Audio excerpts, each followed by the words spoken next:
Okay, so for this video, we are going to be looking at 8.5, which focuses on the remainder and factor theorems. Okay, so we're going to start off by looking at the remainder theorem. I stated the formal definition of the remainder theorem in your notes, but essentially what it's saying is that the remainder of a polynomial, so when you divide a polynomial, the remainder you have left over, if you have one, is equal to the polynomial evaluated at the divisor x equals c. So let's think about what that means. So normally if I said evaluate a function or polynomial at x equals c, then you would plug it in. So let's look at number 2 to start off. 2 says p of x is equal to x cubed plus 4x squared minus 8x minus 6. And then c is equal to negative 5. So normally, if I said find p of c, we would just plug in negative 5, right? So this would be negative 5 cubed plus 4 times negative 5 squared minus 8 minus 5 minus 6, which would be equal to negative 125 plus 100 plus 40 minus 6, which is equal to negative 25 plus 34 equals 9. All right, so we got some big numbers in there, and it wasn't that easy to do if you don't know all of your cubes by heart, so you'd have to multiply stuff out. What's nice, though, is there's this different method that we can use called synthetic substitution, okay? And what synthetic substitution lets us do is apply the remainder theorem, okay? So when we do synthetic substitution, we're going to evaluate by dividing the polynomial and taking the remainder as our answer. So synthetic substitution is set up exactly like division. So we're going to put our constants of our variables, 1, 4, negative 8, and negative 6. And then our divisor is c, which is negative 5. So we bring down the 1, multiply negative 5 to 1, that's negative 5. 4 minus 5 is negative 1. Negative 5 times negative 1 is 5. So negative 8 plus 5 is negative 3. Negative 5 times negative 3 is 15. Negative 6 plus 15 is 9. So we have 1, negative 1, and negative 3 is my quotient, right? And 9 is my remainder. So using remainder theorem,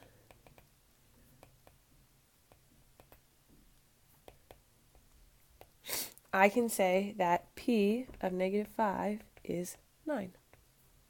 And that was infinitely easier than evaluating like we would have done before. Okay? Okay, so now we're going to look at number 8. It says p of x is equal to 2x to the fourth minus 3x cubed plus 3x squared plus 1, and our c is negative 1/2.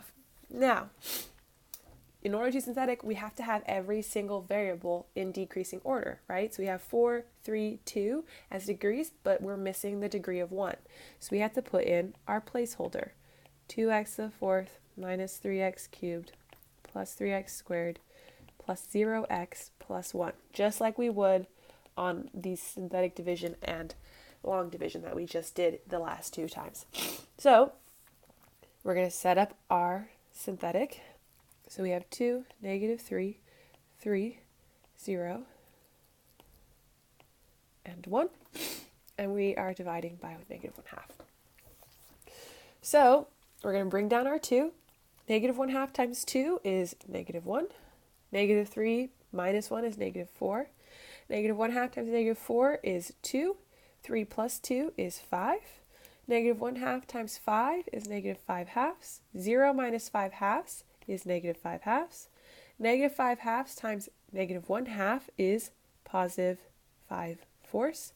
1 plus 5/4, get a common denominator, that's 4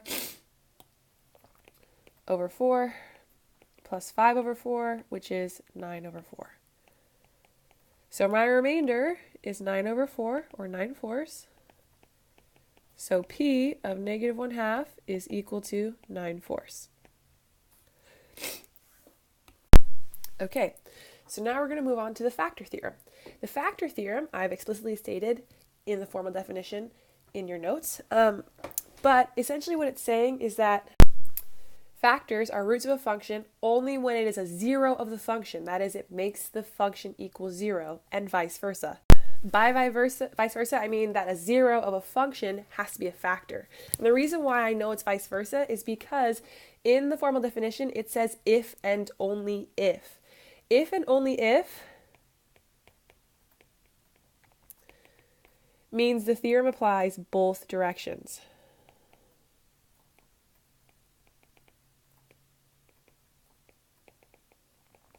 So not only does factor theorem tell me that a factor has to be a root, but that a root has to be a factor.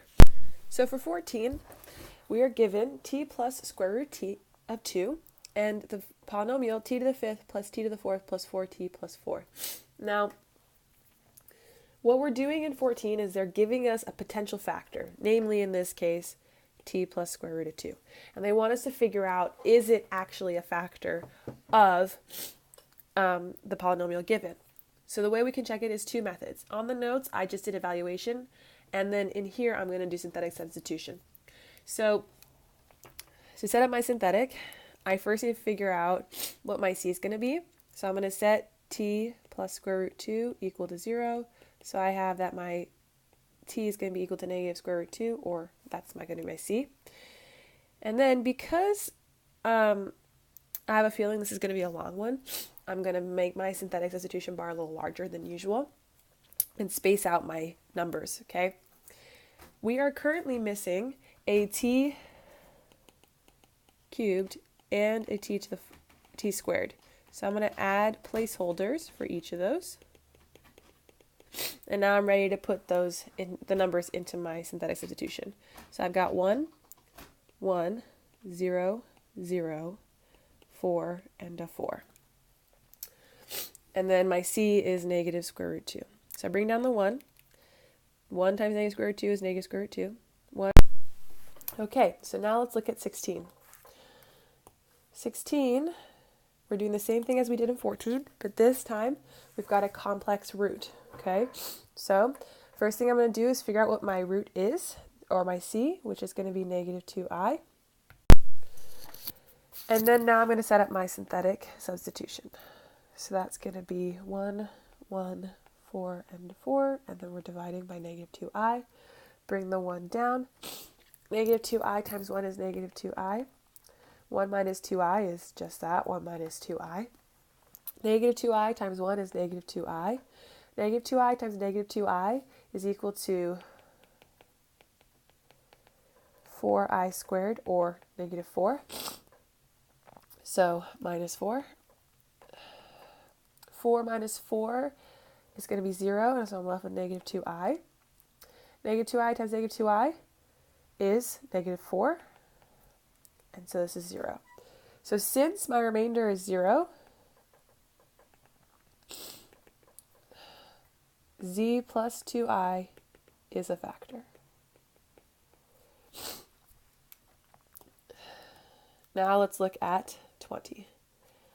20, they give us a polynomial, 2z cubed plus z squared minus 8z plus 3 is equal to 0.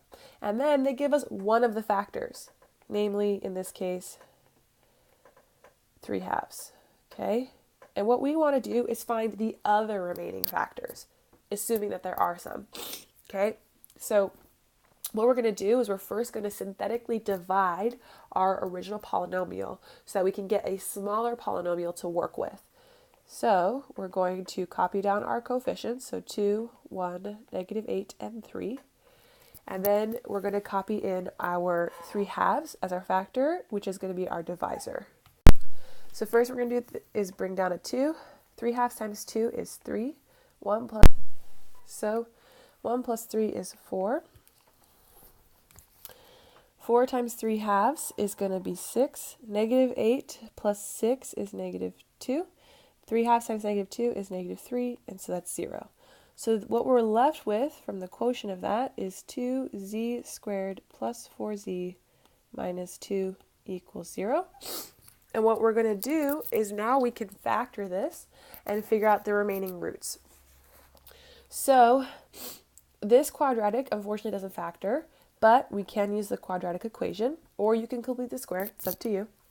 So z is equal to negative 4 plus or minus the square root of 16 minus 4 times negative 2 times 2 all over 2 times 2. And so that is equal to negative 1 plus or minus square root 2. So those are my remaining two roots, as well as my first root, which was 3/2.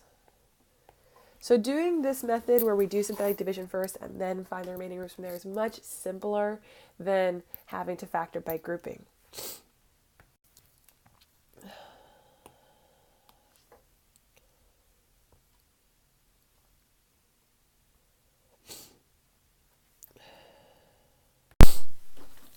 So the last one we're going to look at is 32. In 32, we have a polynomial degree 4, and it is 2x to the 4th minus 3x cubed minus 3x minus 2 is equal to 0. And they gave us two potential factors, 2 and negative 2. And what's nice about this is that we can now do synthetic division twice, once with each factor, to get us the smallest possible factor to work with. So 32, the only thing we have to do before we set up our synthetic division is add in a placeholder for 0 for x squared, because we don't have that degree monomial yet. Okay, so our synthetic division will be 2, negative 3, 0, negative 3, then negative 2. And the first factor I'm going to do is 2. So I bring down the 2. 2 times 2 is 4. Negative 3 times 4 is 1. Negative 3 plus 4 is 1. 2 times 1 is 2. Okay. 0 plus 2 is 2. 2 times 2 is 4. Negative 3 plus 4 is 1. 2 times 2 is 2. 2 times 1 is 2. So negative 2 plus 2 is 0. And now what's nice about synthetic division is that I can just continue my bar, and now I'm just going to use these top 4 numbers to solve with the factor 1/2. Negative 1/2. So I bring down this 2 here. Negative 1/2 times 2 is negative 1. 1 minus 1 is 0. Negative 1/2 times 0 is 0. 2 plus 0 is 2. Negative 1/2 times 2 is negative 1. 1 minus 1 is 0. So from this synthetic division here, I have that x minus 2 times x plus 1/2 times my quotient that I have left over is 2x squared plus 2 has to be equal to 0. So essentially what synthetic division just did for me is it factored all of 2 of my factors out. And then all I have left to do is figure out my remaining factors. So what I'm going to do is I'm going to take out a positive 2. So I get 2 times x minus 2 times x plus 1/2 times x squared plus 1 is equal to 0. So my factors, or my roots, are going to be 2, negative 1/2, and then plus or minus I. And those are my answers.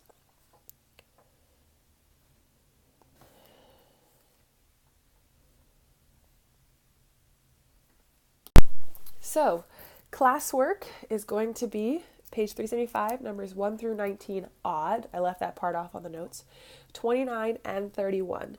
It's due at the end of class on Thursday for C block, and at the end of the class on Friday for F block.